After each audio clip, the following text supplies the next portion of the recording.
Assalamualaikum warahmatullahi wabarakatuh. Alhamdulillah, Rabbil alamin, wassalatu wassalamu ala nabiyyina Muhammadin wa ala alihi wa ashabihi ajma'in. Rabbi shrah li sadri wa yassir li amri wahlul 'uqdatam min lisani yafqahu qawli. Amma ba'du. Alhamdulillah, yang kami hormati Ustaz Komarudin hafizahumullah taala, semoga beliau diberikan keistiqomahan, kesabaran, dan juga kepada seluruh teman-teman angkatan 13, terkhusus Pak Ketua kita Pak Nawianto, dan juga kepada tuan rumah sahibul hajah Mas Samsudin, yang semoga diberikan kelancaran semua urusannya. Alhamdulillah, kita bersyukur kepada Allah SWT. Sekaligus saya mohon secara pribadi tidak bisa menemani jenengan semuanya untuk hadir di pertemuan angkatan ke-13 karena harus menemani teman-teman angkatan 14 safar ke Pacitan. Kami ingin berpesan kepada kita semuanya. Ada sebagian teman-teman kita yang sudah tidak aktif hadir pertemuan dan sebagainya, termasuk juga yang sebentar lagi insya Allah Mas Samsudin juga harus safar ke negeri seberang, ya. Pesan ini disampaikan oleh Allah Subhanahu wa taala dalam surat Hud. A'udzubillahi minasyaitonirrajim. Bismillahirrahmanirrahim. Fastaqim kama umirta wa man taba ma'aka wa la tatghaw innahu bima ta'maluna basir. Allah Subhanahu wa taala perintahkan kepada kita fastaqim, agar terus menjaga keistiqomahan. Maka hal istiqomah ini, atau perkara istiqomah ini bukan hal yang sederhana. Ini bukan hal yang mudah. Yang katanya orang kalau istiqomah itu berat, yang mudah itu istirahat, gitu ya. Bagaimana kita bisa istiqomah? Kita harus kaji apa maksud daripada istiqomah itu. Caranya bagaimana kita bisa istiqomah.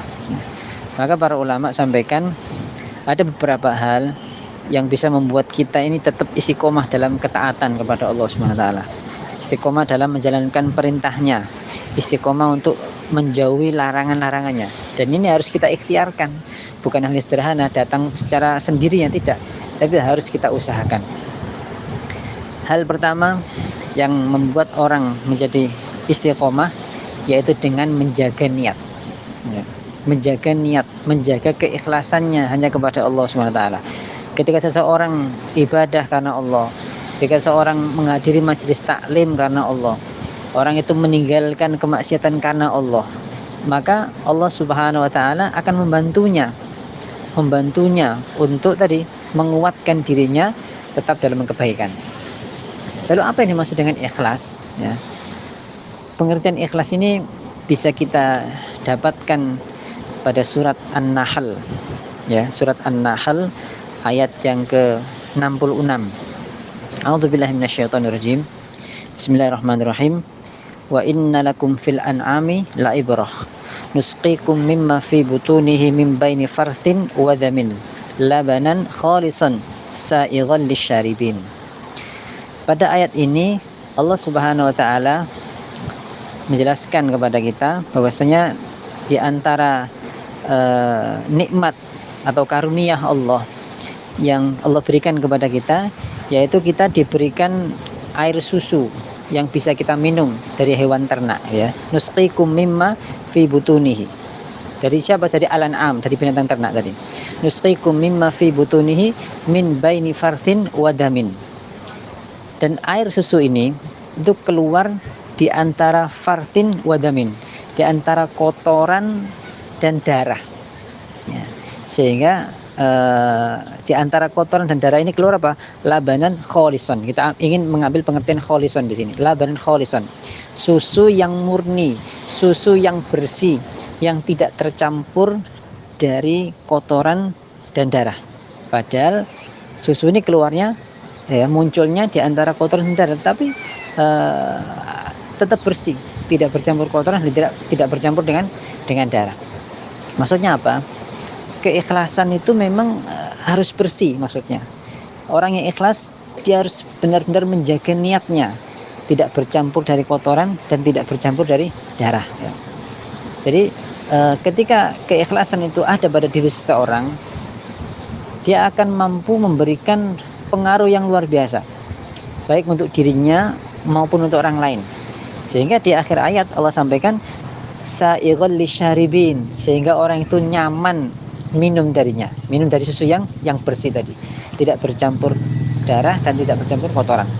Maka dampak keikhlasan bisa dirasakan oleh pribadinya dan juga bisa dirasakan oleh orang-orang di sekitarnya. Ini yang pertama.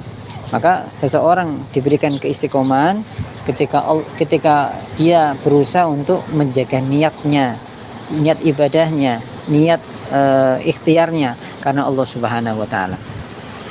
Hal yang selanjutnya, seseorang bisa mendapatkan keistiqomahan ketika dia perhatikan dengan siapa dia bergaul. Circle-nya itu dengan siapa?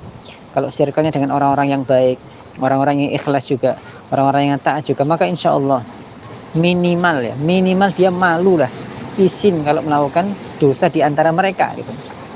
Maka jaga pergaulan ini penting ya, bagi yang masih muda ya, dengan siapa kita perhatikan. Yang sudah sepuh juga sama ya, dengan siapa kita bergaul. Kalau dengan orang-orang yang baik, insya Allah ketularan baik ya. Sebagaimana Nabi SAW sering menyampaikan, bergaul dengan penjual minyak wangi gitu, ibaratnya dengan orang yang soleh, orang yang baik. Tapi kalau kita bergaul dengan orang-orang yang jelek, diibaratkan seperti bergaul dengan penjual pandai besi. Maka jaga pergaulan. Pertama, pesan kami khusus kepada Mas Samsudin ya, dengan entah kemana nanti ke negeri mana kita juga belum tahu ya, cari pergaulan yang baik ya, cari pergaulan yang baik, dan ini sangat menjadi harga mutlak buat kita semuanya, buat jenengan semuanya ya, agar Allah Ta'ala berikan kebaikan. Karena sesungguhnya kita hidup di dunia ini sebentar saja ya. Orang ketika lahir di dunia diadzani ya, ketika dia meninggal disolati. Artinya antara azan dan iqomah gitu. Antara azan dan iqomah itulah sesungguhnya kehidupan di dunia. Batasan antara azan dan iqomah. Ini, jadi jaga pergaulan agar Allah Ta'ala memberikan kekuatan kepada kita untuk istiqomah senantiasa dalam ketaatan. Kemudian hal yang ketiga, seseorang akan diberikan keistiqomahan oleh Allah Subhanahu Wa Ta'ala, yaitu dengan meninggalkan hal-hal yang sia-sia, baik itu perkataan gitu ya, baik itu perbuatan atau aktivitas-aktivitas yang sia-sia, yang tidak ada nilainya atau mungkin kurang nilainya ya. Jadi kita harus memahami mana yang prioritas utama buat kita. Kita pilih yang baik gitu ya. Kalau memang ada perlunya kita bergaul dengan teman-teman yang saya umumin kurang baik, kalau itu urusan dakwah, urusan maslahat, boleh silakan. Tetapi kalau hanya sekedar sia-sia ya, itu pertama itu akan merusak hati kita ya. Berlebihan dalam makan itu juga merusak, berlebihan dalam tidur, berlebihan dalam berbicara yang tidak perlu ya, ini juga tidak baik. Makanya hal yang ketiga, kita berusaha untuk memilah dan memilih kira-kira yang kita kerjakan ini manfaat apa tidak. Apakah termasuk sia-sia, maka kita tinggalkan. Nah, itu bila ya, sampai sesuatu yang haram tentu itu mutlak harus kita tinggalkan. Tetapi sia-sia saja dalam Islam itu termasuk menjadi perkara yang makruh. Ya. Sebagaimana sabda Nabi sallallahu alaihi wasallam, min husni islamil mar'i tarkuhu ma la ya'ni. Ya, di antara tanda baiknya keislaman seseorang, dia meninggalkan hal-hal yang sia-sia baginya. Mudah-mudahan Allah berikan kekuatan kita untuk bisa meninggalkan perbuatan atau perkataan yang sia-sia. Kemudian yang berikutnya, di antara hal yang bisa membuat kita istiqomah itu dengan banyak doa ya, dengan banyak berdoa kepada Allah Subhanahu wa taala. Minimal doa yang sudah kita hafal semuanya, ya muqallibal qulub tsabbit qalbi ala dinik, ya musarrifal qulub sarrif qalbi ala taatika. Wahai zat yang membolak-balikkan hati, tetapkan hati ini dalam ketaatan. Terus kita berdoa, banyak berdoa dalam sujud kita, dalam aktivitas kita ya. Semoga Allah berikan kekuatan. Termasuk doa yang Nabi ajarkan, Allahumma arinal haqqa haqqa warzuqna ittiba'ah wa arinal batila batila warzuqna istinabah. Ya Allah, tunjukkan kepada kami yang baik itu baik dan berikan kekuatan untuk melakukannya. dan tunjukkan yang batil itu batil, dan berikan kekuatan kepada kami untuk meninggalkannya. Maka ini hal-hal penting yang insya Allah semua kita ikhtiarkan. 4 hal ya: ikhlas, jaga niat kita, kemudian jaga pergaulan kita, kemudian tinggalkan hal yang sia-sia. Tentunya semua dalam proses ya, tidak ada orang yang sempurna, itu pasti ada kekurangan, tetapi kita berikhtiar untuk kebaikan. Dan yang keempat, yaitu dengan banyak berdoa kepada Allah SWT.